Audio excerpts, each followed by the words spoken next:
Welcome everyone to Making Waves 2021. I'm Feiro's Executive Director, Melissa Williams, here live at the Marine Center for this evening's event. We are so appreciative of you tuning in and spending your time with us, even though this is not our usual event style. I think we can all agree that the last year has called for a great deal of resilience, and thanks to you, Feiro has been able to weather this storm. We have a flowing seawater system and round-the-clock animal care. We have been able to reimagine the majority of our learning experiences with a lot of self-teaching on digital video filming and editing skills, webinars, live streaming, and production and delivery. Tonight, we'd like to celebrate that hard work and perseverance and look forward to the coming year with you. I must thank our 2020 event sponsors and all of you who donated your ticket purchases and made additional donations to Feiro last year when our event was canceled.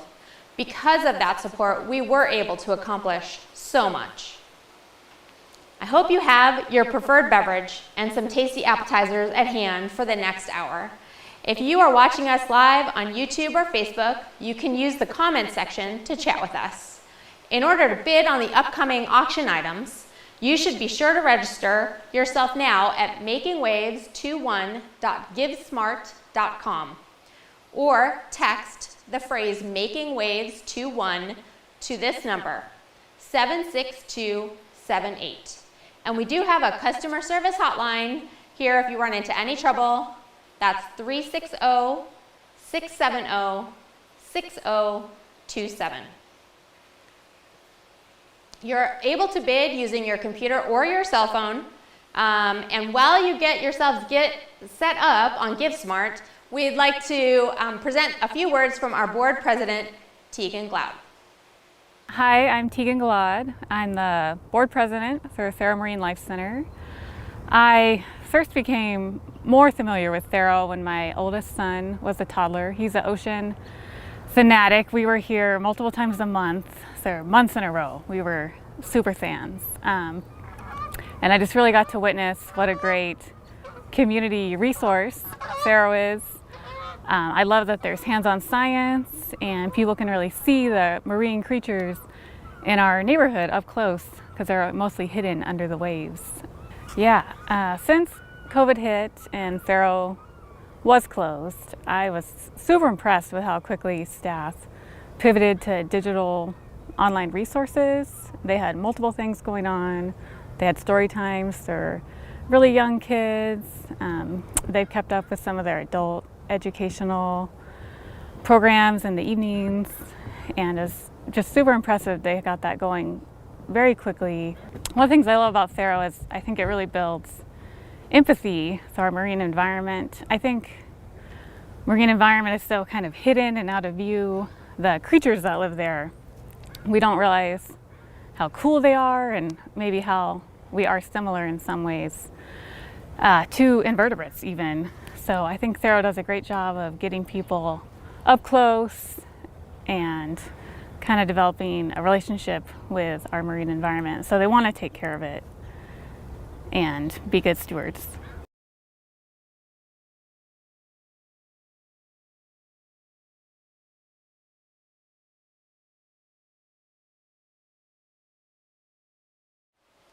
Thank you, Tegan. I've been honored to work alongside you this year to keep Feiro strong. If you, like me, are old enough to remember the days of telethons, tonight is going to be very similar. This year, we welcome some new Sea Otter level sponsors, Airport Garden Center, who joins long-standing sponsor, First Fed and Angelus Millwork and Hartnagel Building Supply. We also welcome back the law office of Stephen Moriarty and Kelly Johnson at Windermere Real Estate as C-Star sponsors for 2021. Because of these incredible businesses, we've been able to capture our stories for this event, which not only means we can show you some special moments tonight, but that we will have them preserved for years to come. Thank you so much for your generous support. Tonight, you'll get to meet some dedicated people on the Feiro team. You'll hear from Cindy Hansen at the Orca Network, one of our partner organizations at the Community Marine Centers of the Salish Sea, all about the special but highly vulnerable whales that call our region home. You'll preview our new Watershed Science digital learning experience for elementary students.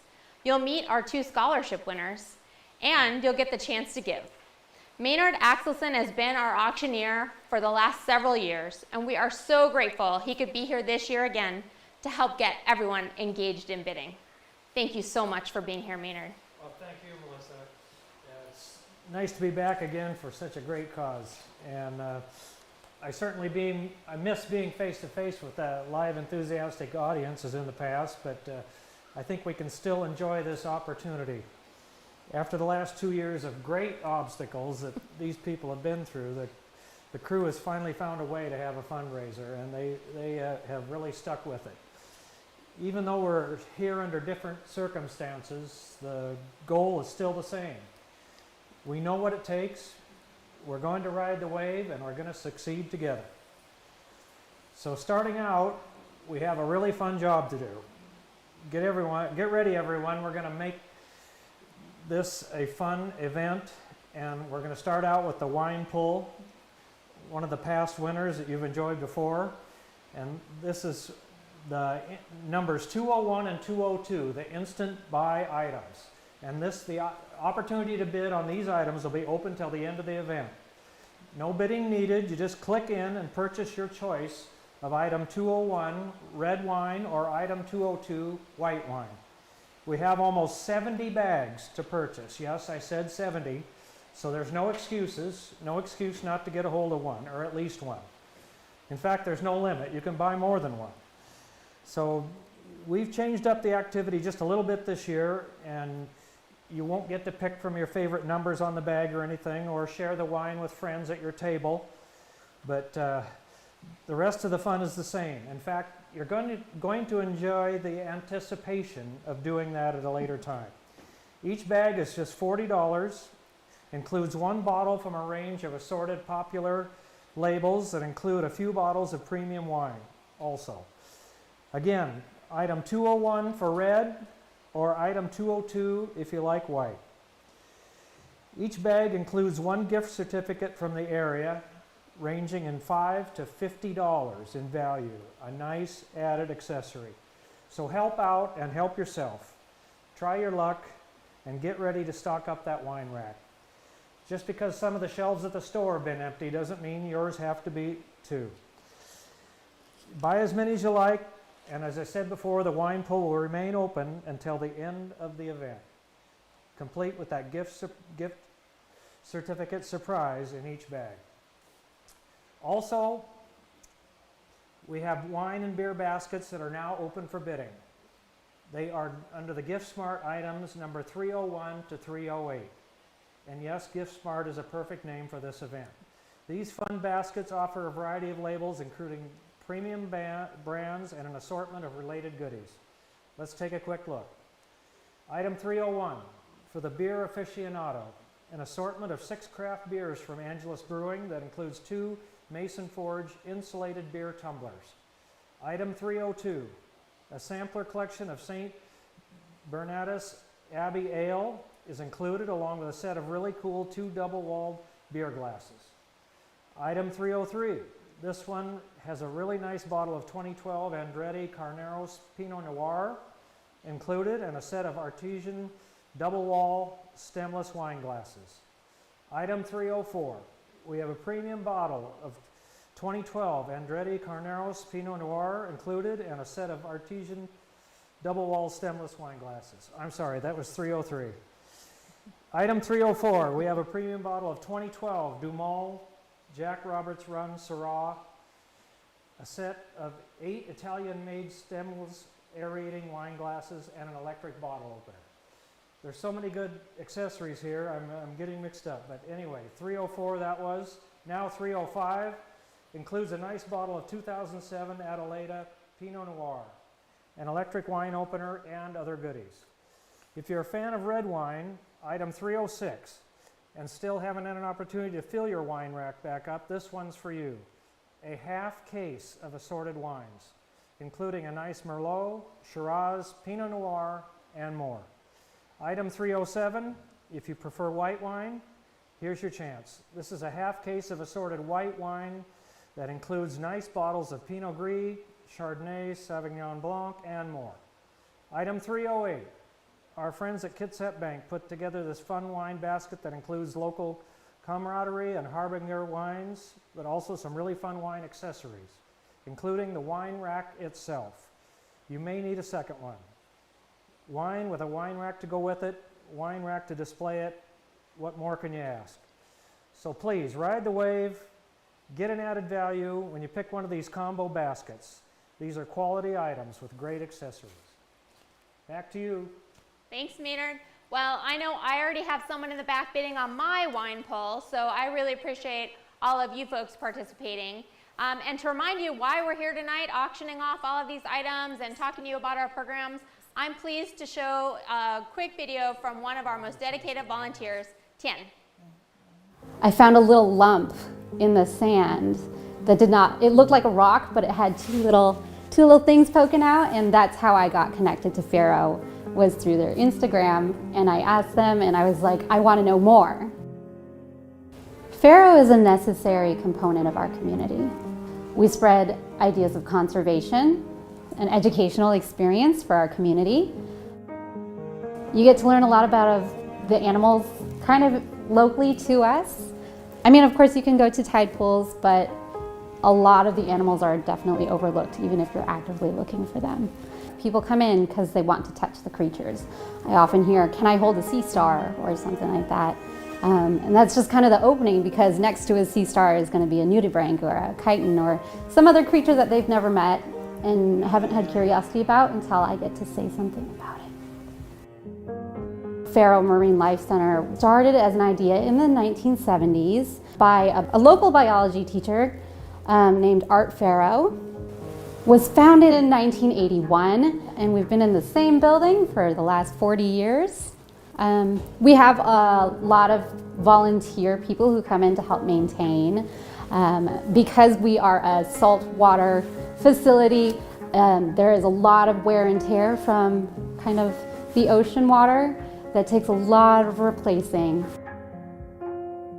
Lots of things surprise me every single shift. From learning something new about a creature, finding something that came in through the pipes, or even learning something about the people who actually come to visit. We don't have just local people come to visit. We have people from all around the world, and I get to learn about them too. So it's always, no matter what I'm doing, there's always a new surprise. The idea of having a new facility would be fantastic, so that we can focus more on the research and the preservation side of things instead of the kind of the maintenance and administrative sides of things. I hope Feiro continues to flourish so we can focus on, expand our efforts on more than just the creatures that we have currently. I like volunteering at Feiro because of the people. We're comprised of mostly volunteers as well, so we're all kind of driven toward the same mission of education and conserving the creatures. So I like the camaraderie there, and I'm always learning. There's not a single time or a single person in this building who has said, okay, I've learned everything I need to know about my community, I can stop. And that's why we're here, so we can continue discovering new things.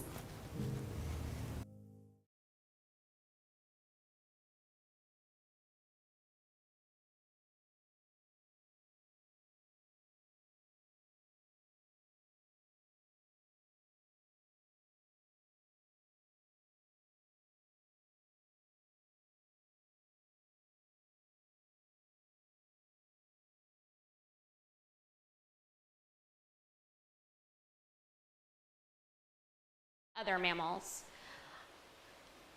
From watching a small group of these animals swimming off of City Pier, to a few encounters on a whale watch tour, to a rare sighting during crossing from Seattle to Bainbridge Island, they're captivating animals.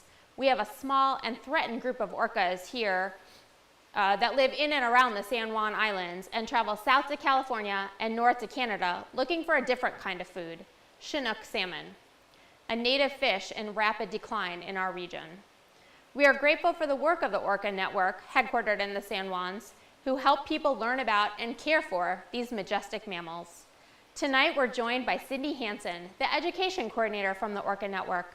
Cindy has been with them since 2016, and she received a degree in zoology from the University of Washington. She's worked as a naturalist and educator for over 20 years, and luckily has even gotten to migrate with the gray whales to San Ignacio in Baja, where she works as a naturalist and guide. Thank you so much, Cindy. Hello, my name is Cindy Hansen, and I'm Orca Network's Education and Advocacy Coordinator. Orca Network's a nonprofit with several programs involved in public outreach and education, citizen science. For more information about any of these programs, please see our website and Facebook page. Today, I would like to talk to you about the southern resident orcas and the ongoing efforts to prevent their extinction. There are two ecotypes of orcas that can regularly be seen in the Salish Sea. They're considered the same species, but are very different from one another.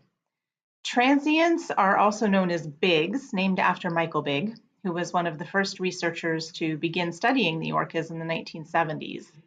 They typically live in small pods or family groups of about 4 to 6 individuals, although they will get together in larger groups on occasion. And they eat marine mammals, so seals, sea lions, porpoises, even other whales. Residents, on the other hand, live in larger pods with extended family members.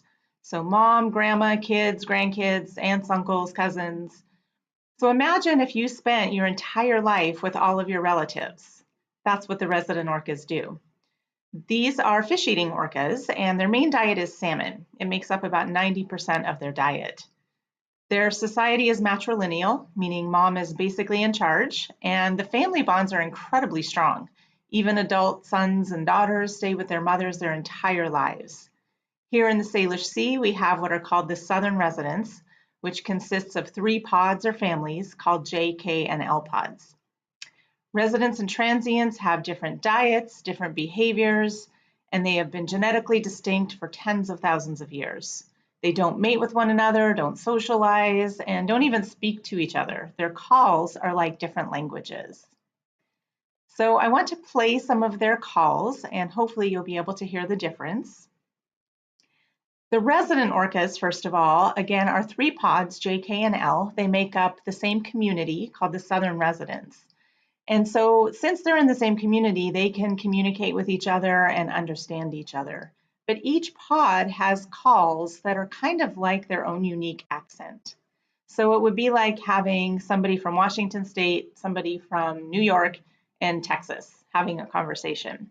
Same language, but a little bit of a different accent. So this is what J-pod sounds like.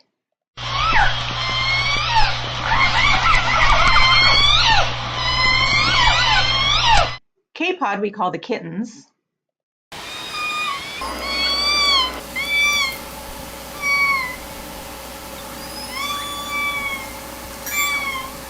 And L-pod, a lot of people think sound like birds.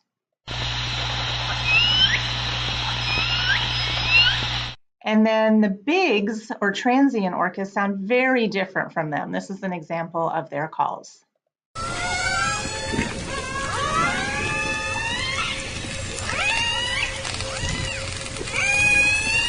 The Center for Whale Research has been studying the Salish Sea orcas since the 1970s. And what they and other researchers found early on is that every individual can be identified by the shape of their dorsal fin and the saddle patch behind their dorsal fin. Each orca is given an alphanumeric designation by the Center for Whale Research, such as J22, and a nickname by the Whale Museum, such as Oreo. And because every individual is known, we know exactly how many individuals are in this population. Now, before I talk about the status and threats, it's worth mentioning that the tribes around the Salish Sea have always revered orcas and have a special relationship with them. Some consider them their relatives under the sea.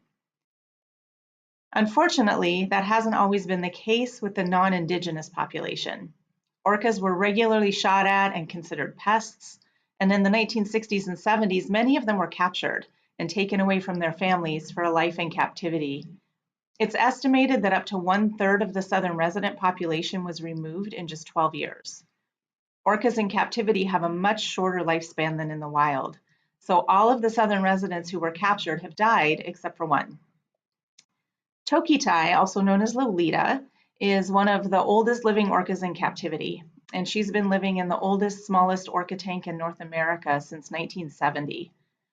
Orca Network has been working to bring her back home to her native waters to a sea pen for many years now, and the Lummi Nation is also involved in these efforts. I've put a few websites up here if any of you would like to learn more about these efforts. The historical population for southern residents was thought to be somewhere between 100 to 150 individuals. When the captures ended in 1976, there were only 70 left. They did begin to recover when the captures stopped and then declined again in the 1990s, when they lost almost 20% of their population in just 6 years. This led to them being listed as endangered in both the US and Canada, but they have not recovered. And in fact, they have declined even more since their listing. They're currently at only 75 individuals. One of the current threats is noise and disturbance. Orcas use echolocation to find their food, so if there's too much noise, it can possibly disrupt their foraging. There are steps being taken to quiet the waters. There's a speed limit around the orcas, which is important because studies have shown that speed is the biggest contributing factor to noise. There are also some voluntary measures being put in place for shipping traffic, and more education with recreational boaters will hopefully make a difference with those who don't know or understand the regulations or why they're even important. The orcas in the Pacific Northwest are some of the most toxic marine mammals in the world. They have high concentrations of contaminants like PCBs, DDT, flame retardants that build up in the food chain and magnify with each step. So the orcas, being at the top of the food chain, are getting a huge amount of these. The biggest threat for southern residents is lack of prey. Again, they are fish eaters, with salmon making up about 90% of their diet. Chinook salmon makes up the bulk of that, with coho and chum also being important at certain times of year. Most salmon runs are depleted throughout the range of the orcas. When they don't get enough to eat, the other issues become more of a problem, particularly contaminants, which are stored in the blubber and then are released during times of starvation. What's interesting to note is that Biggs orcas are around the same vessel traffic and have even higher contaminant levels than residents because they eat higher on the food chain. They're eating marine mammals that are eating fish. And yet the Biggs are thriving. The population is at around 500 individuals. They're fat and healthy, and the population is growing at a steady rate. The main difference between the two is food abundance.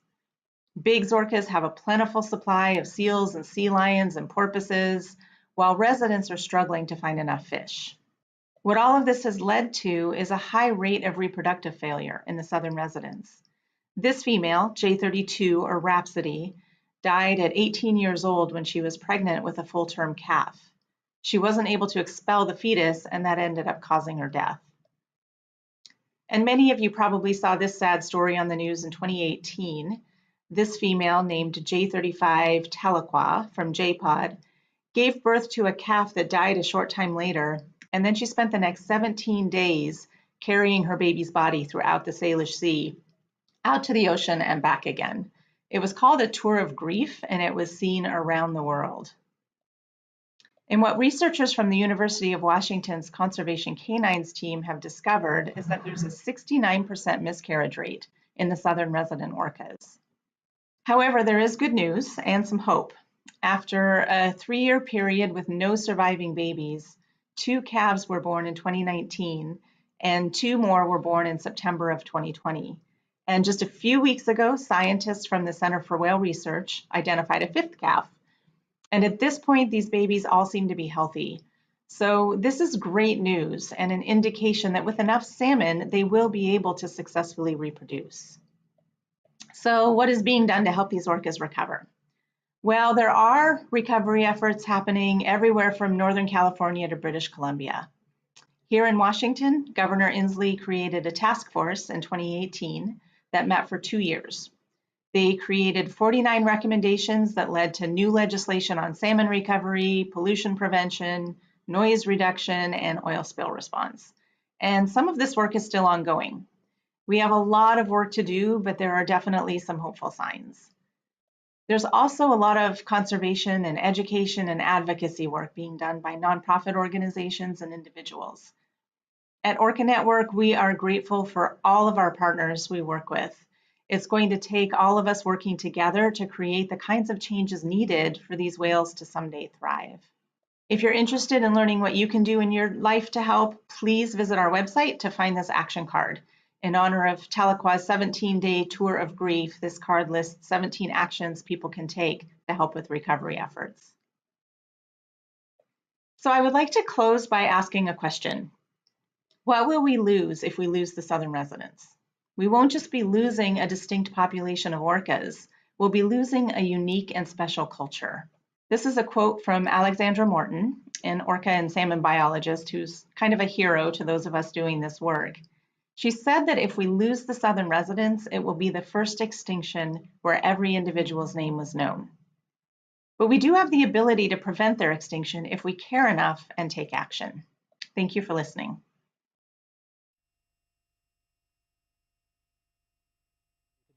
Thank you so much, Cindy. I know we all have learned a ton from your talk tonight. And I just wanted to do a quick check-in before we move on to the next segment of our event and let you know that you are rock star wine buyers. We went from 70 bottles in the wine pool down to 29 while Cindy was giving her talk. So our liquor license says we have to move all those bottles of wine out by 6. So I'm going to count on you to keep up that bidding as long as the evening is going on, and we really appreciate that.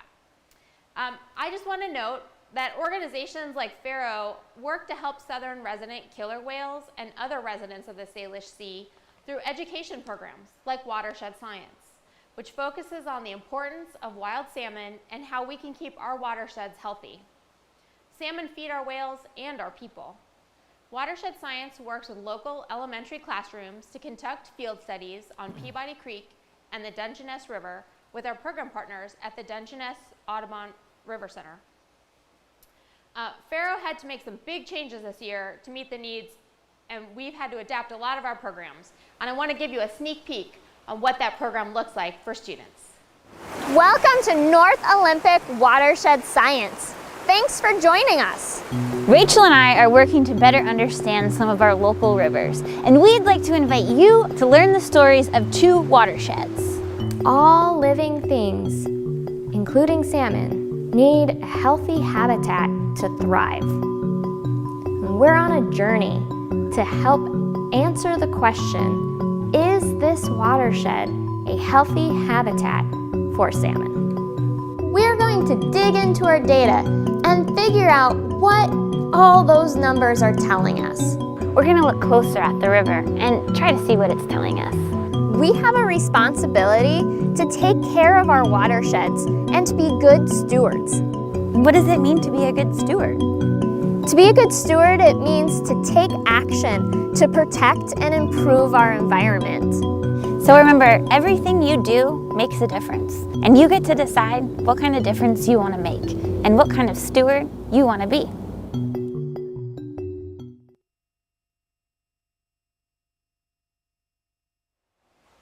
Education is at the core of our mission, and our education manager, Rachel Brown, worked many months to plan and change and adapt this year.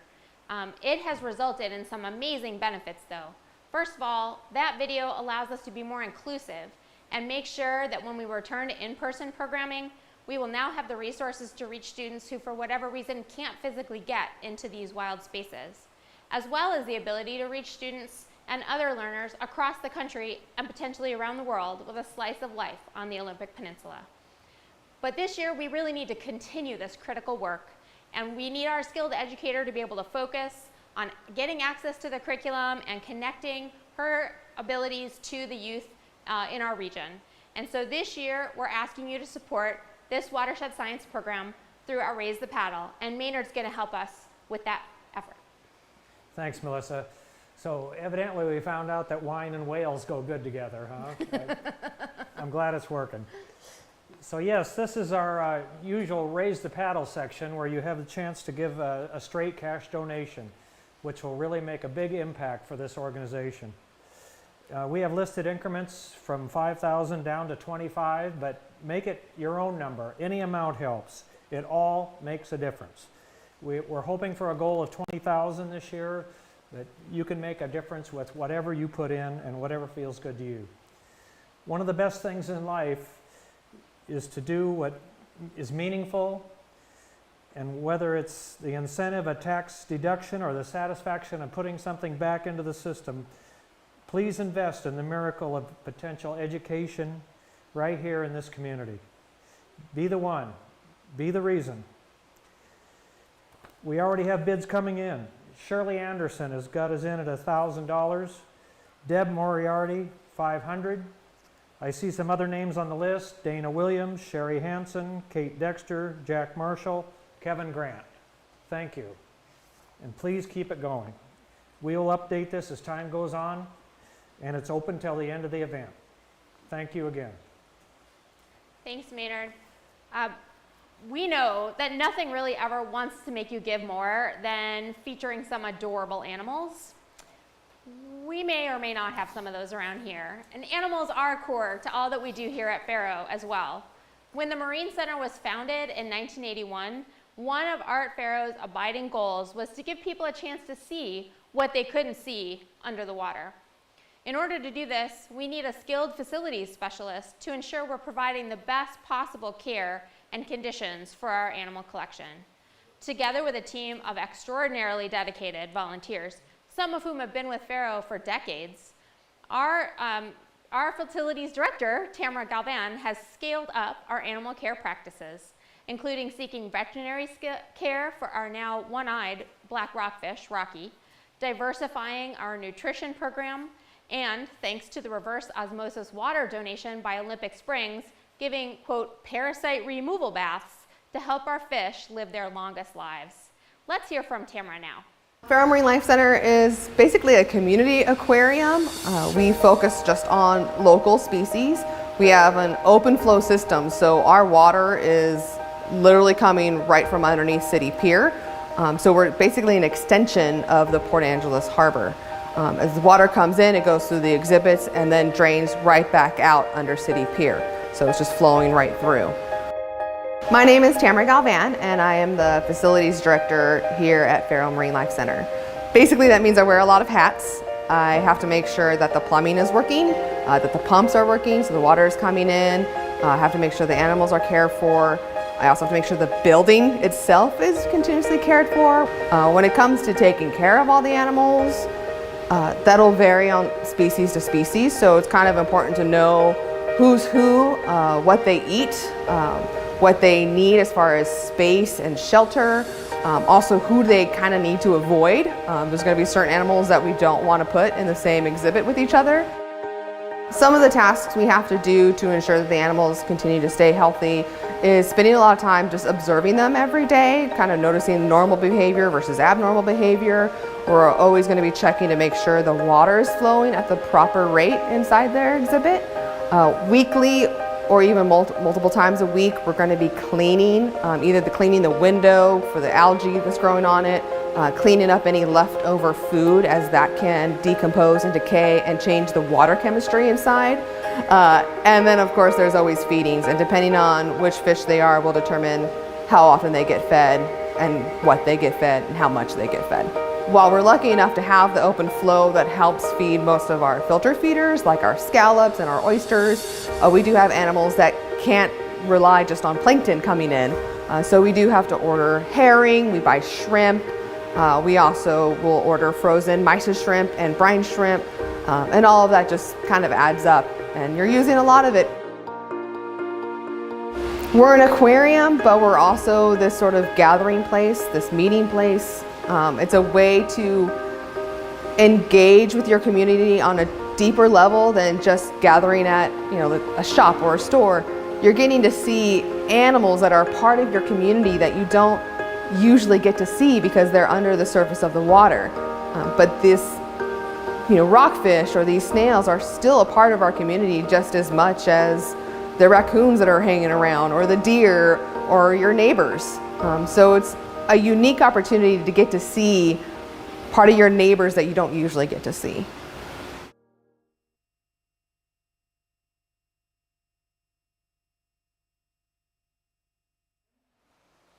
Thank you so much, Tamara. We actually have some updates for you on how our Raise the Paddle is going. So Maynard's going to let you know how well we're doing. Yes, we have Thad Schroeder in at $1,000. Ann Murakami at $250. Donna Williams. We've got some other names, Mary Sue French and Diane Whitmore, that have come forward and really helped us out. We really appreciate it. Thank you. Thank you so much for all the efforts towards education programming. Getting back to Tamara, she had some pretty big shoes to fill when she joined Feiro, succeeding our retiring facilities director, Robert Campbell. Last year, Bob and his family launched a scholarship program for local students who are studying natural sciences in higher education, a time when it can be difficult to find additional scholarship dollars. We're joined by two of Bob's children, Tom and Kay, to present the inaugural Robert J. Campbell Scholarship Award to Peninsula College student Mary Cochran, who represents the future of researchers and educators. Hi everyone. We're here to present the Robert J. Campbell Scholarship Award on behalf of my family, on behalf of the Marine Life Center, and the team really that was behind this place and continues to be. My father has always had a great love for the marine environment, this town, this area, and specifically this building, and everybody he came in contact with and got to work with. And a big part of that was working with kids and helping to educate. So, that being said, we are very, very happy to present this award to Mary Cochran. Thank you. Very welcome. I, too, with their dad, I've always had a love for the ocean, and I've always been a fish, as they like to say. I was taken swimming at 6 months old, so I've always loved the water, always loved the life in the water, and so this becoming a marine biologist in my future endeavors has felt like a very natural path for me to take. So I'm very excited and honored to get this award, and I'm very excited to put it to good use, and yeah. We're very happy with it. Thank you, Mary. Thank you. And you're just exactly the kind of student that he loved getting to support and honor and just cheer for you. Thanks. Yeah. Thank you. Yeah.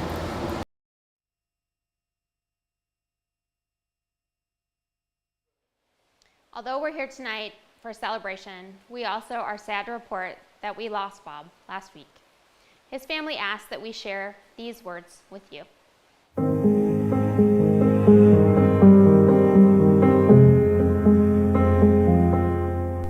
Bob Campbell, known by many as SpongeBob, passed very peacefully early in the morning of March 21, just a week ago. As noted by one of his caretakers in the days before he died, Bob beat the Lewy body dementia that had afflicted him over recent years. He remained kind and loving, even when he had rough patches. He remembered his family right up to the end, and he never lost his sense of humor.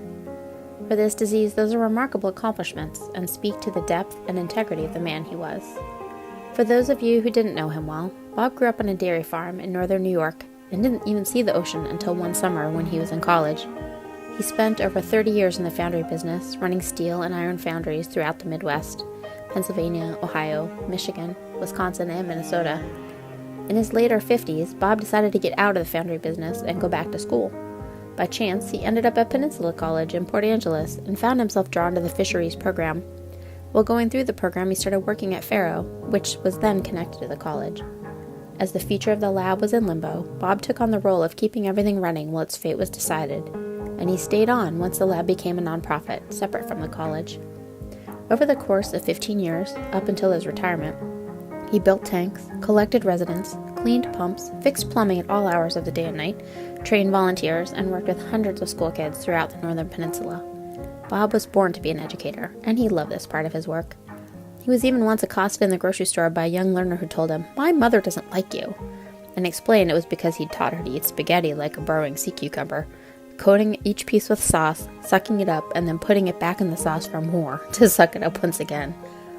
While we know that he was special to many of you, please know how very special you all were to him. At Feiro, his desire to work and his passion for people came together in a beautiful and useful way. While this is a tribute to Bob, this is actually a tribute to all of you. Without you and your commitment to Feiro and to the natural world here in this piece of heaven, he would never have thrived as he did in his working retirement years. As his family, we're incredibly grateful to you. Bob spent most of his life wandering, looking for home. He found it here, among the octopus and eagles and salmon and orcas, and all the amazing flora and fauna. And you. May the work and learning and service that he helped support here at Feiro continue on for many years to come. And may the minds and hearts of all ages who are influenced by their encounters with this special place continue the work to bring us healthy rivers and oceans, and life of all kinds. Kay, Jim, Tom, and Kate, Bob's family.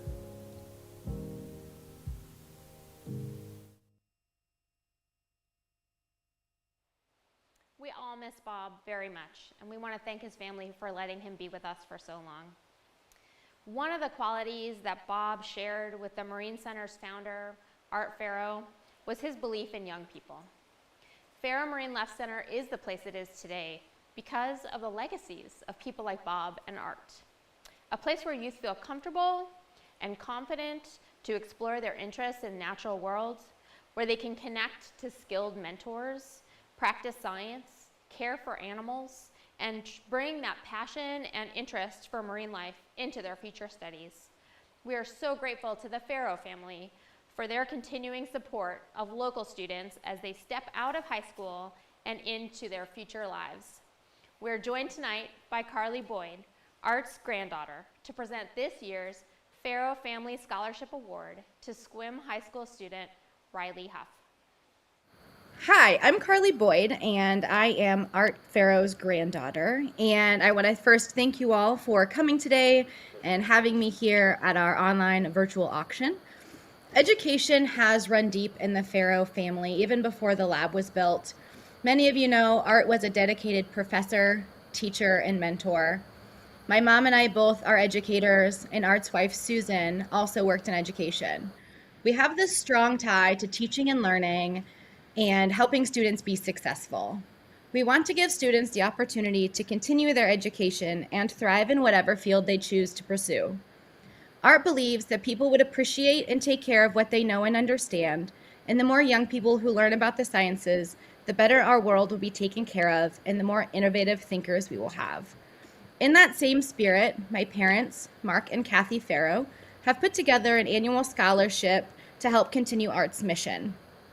This year's recipient, Riley, a senior at Sequim High School, has excelled in the sciences, has a love of the environment, and is a skilled photographer, another passion of Art's. We are excited to see where she chooses to continue her education and where her love of science takes her. On behalf of the Feiro family, congratulations, Riley. We're very glad today to have our fifth winner of the Feiro Family Scholarship Award. And you just heard Carly talk about how important it was for her family to be giving this award. And I have the great honor of actually being here with Riley Huff, the award winner, who is going to tell you a little bit more about her. But I've got her official scholarship certificate here, and we'll be getting that to her in person at a later time. But thank you so much, Riley, for applying and for being part of the opportunity this year, and we're really, really happy for you. No, thank you. And I'm really excited because I saw your scholarship, and you're a marine biology organization, obviously, and that's exactly what I want to study. I want to study marine biology, wildlife biology at Western Washington University this fall. And I saw your scholarship, and I was like, wow, this is perfect. And I've been coming, and I never volunteered, but I've been coming to your center. And when I was younger, I loved that I could touch everything and the tide pools and stuff. And I was just talking to Silas about how you had an octopus. I don't know if you still have it, but that was like one of my favorite things to look at. And one of your volunteers taught me all about them. And now they're my favorite animal. And yeah, it's just awesome. Thank you so much. Yeah, you're definitely welcome. And I know there's a great Marine Center up in Bellingham too, so when you get up there, you should be sure to check that one out as well. I will, definitely.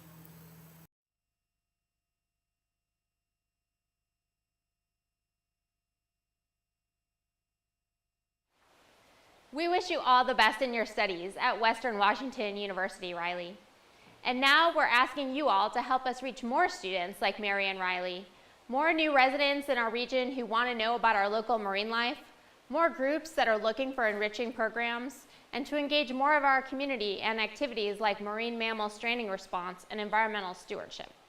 We have a $60,000 Making Waves goal, and you all have, just in the last 45 minutes, gotten us to $14,419, which is a huge leap for that short amount of time. So thank you so much. But now's the time that we all get real excited, grab those mobile phones, switch tabs or windows on your computer, and put those premier auction items front and center. We're so grateful for the donors of these items this year, including 3 gorgeous art pieces, overflowing baskets, and 4 staycation packages. And I'm going to turn it back over to Maynard to help us close the deal on these items and ensure we're able to bring the programs and activities that Feiro's contributed to this community for the last 40 years.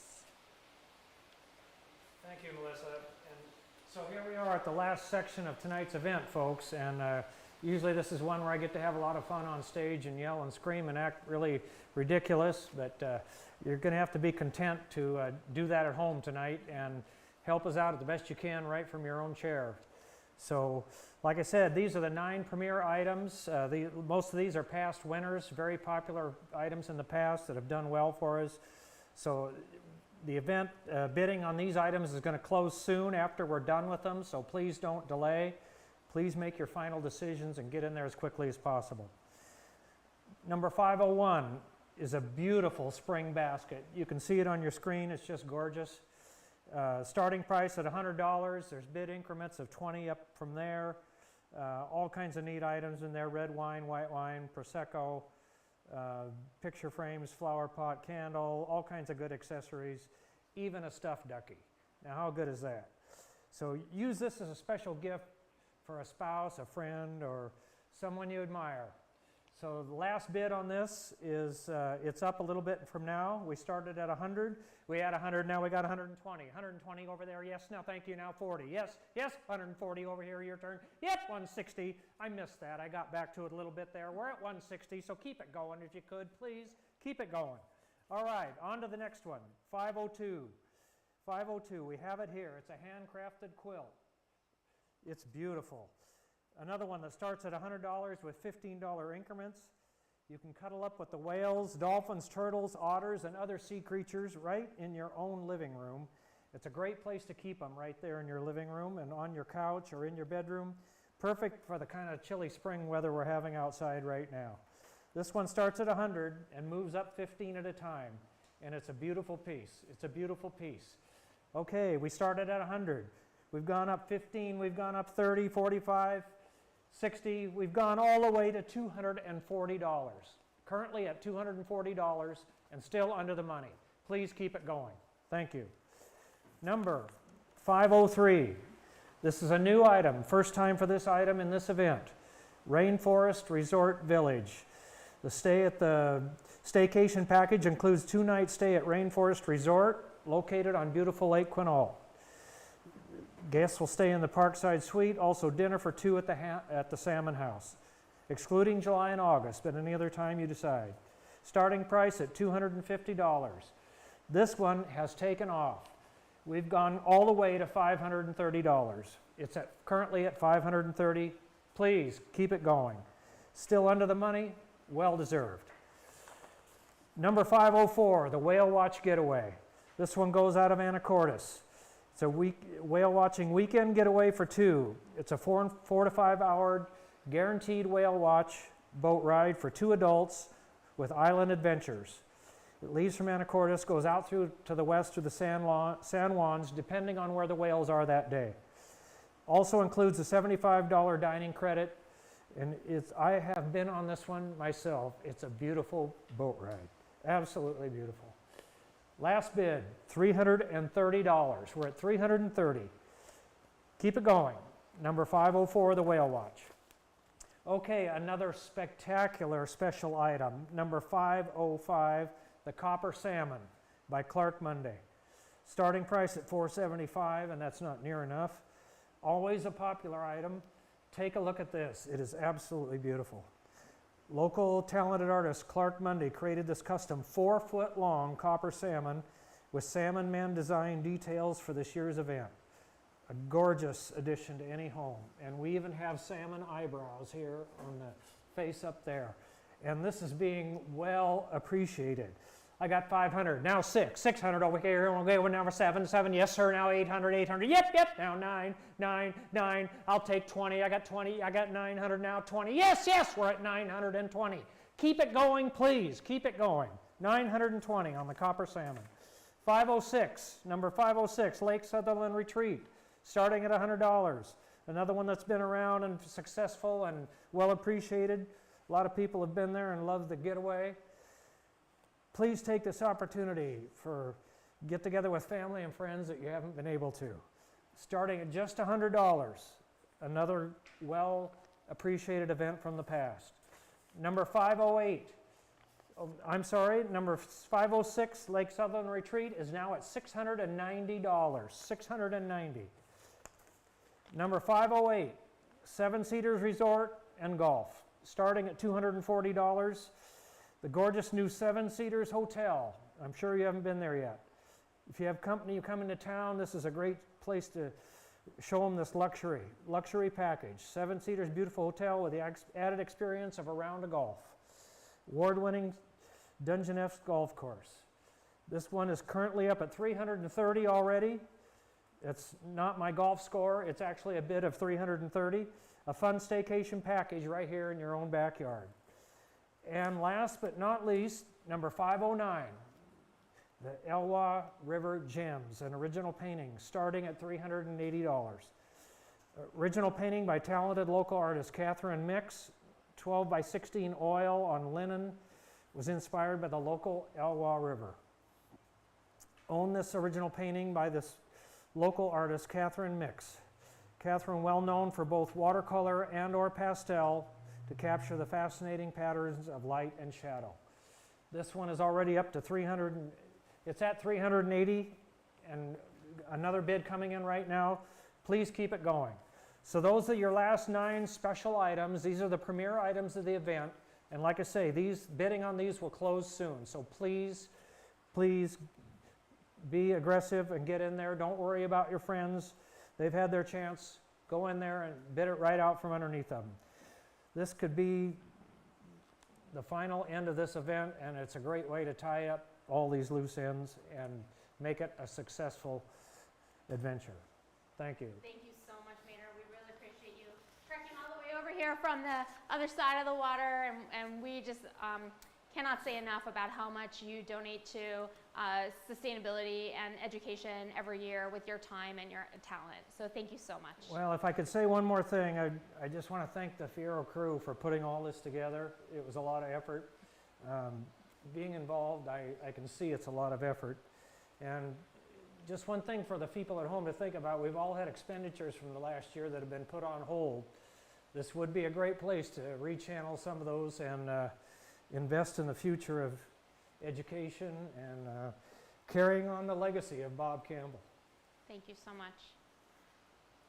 Well, in addition to having the special opportunity to have Maynard here in person this weekend, we hope that you'll let him know how much you appreciate his taking time out of his schedule to travel over here by keeping your bidding going for the next few minutes while we close out our program this evening. This event ensures our resilience for 2021 and into the future. And here we have Bob Milner, one of Feiro's board members, to talk about our future. Well, I'm Bob Milner. I am on the Feiro Board of Directors, and I am the current chair of the Feiro Development Committee.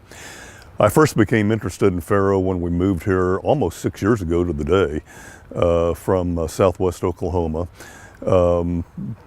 Began nosing around Port Angeles, walked into Feiro, thought it would be a really great place to bring family and friends when they came to visit. And sure enough, everybody that we have brought in thinks it's a really incredible facility, particularly our grandsons who love to have some of the hands-on experience that Feiro offers. What it did for me, though, was open my eyes to the educational portion of the mission of Feiro and how important it is to maintain cleanliness and environmental upkeep of our watersheds, and how interesting not only the marine life can be, but also the tide pools. And you look at the education that somebody like Rachel Brown is providing, again on tide pools and watersheds, as well as the marine life. It's really pretty exciting to be involved with this. Working hand in glove, I think, with the chamber and their goals and aspirations for the future of downtown, looking at the and how important it is for Port Angeles to have a very healthy, vibrant community with a lot of tourism coming in. And Feiro can be a huge part of that, not just providing educational opportunities for local children and adults here on the North Olympic Peninsula, but also attracting people from Canada, from Seattle, from all over the world, really. And then as we begin to look at a potential new home, helping become a part of that, and looking at what all the possibilities are. Those are out in the future, but we're beginning to take a look at it, and that's really pretty exciting.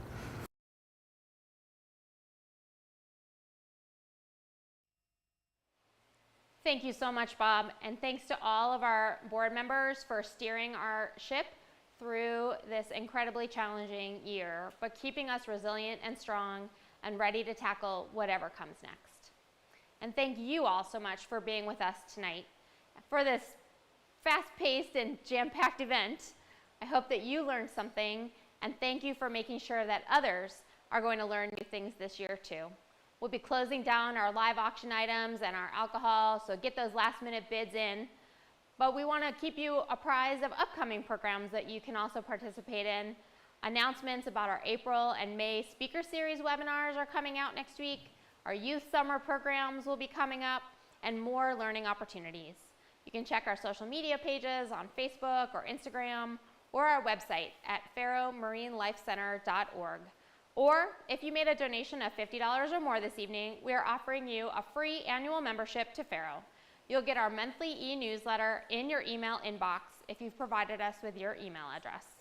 We look forward to you joining us this fall for events that will celebrate our 40th anniversary.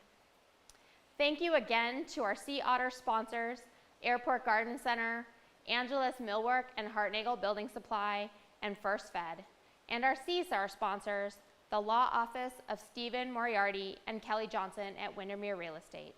If you've won something in the auction today, or you have wine pull items to pick up, we will be having instructions sent to you, but essentially we'll be doing pickup tomorrow, Sunday, and Monday between 10 and 2 or 10 and 3. And you can reach us on our email at info@fairomarinelifecenter.org if you need to arrange a different pickup. That'll all be in the instructions that we send you, don't worry. So we want to thank you for participating with us tonight. Thank you for your donations. Thank you for making sure that we're staying strong and resilient, and best wishes to you.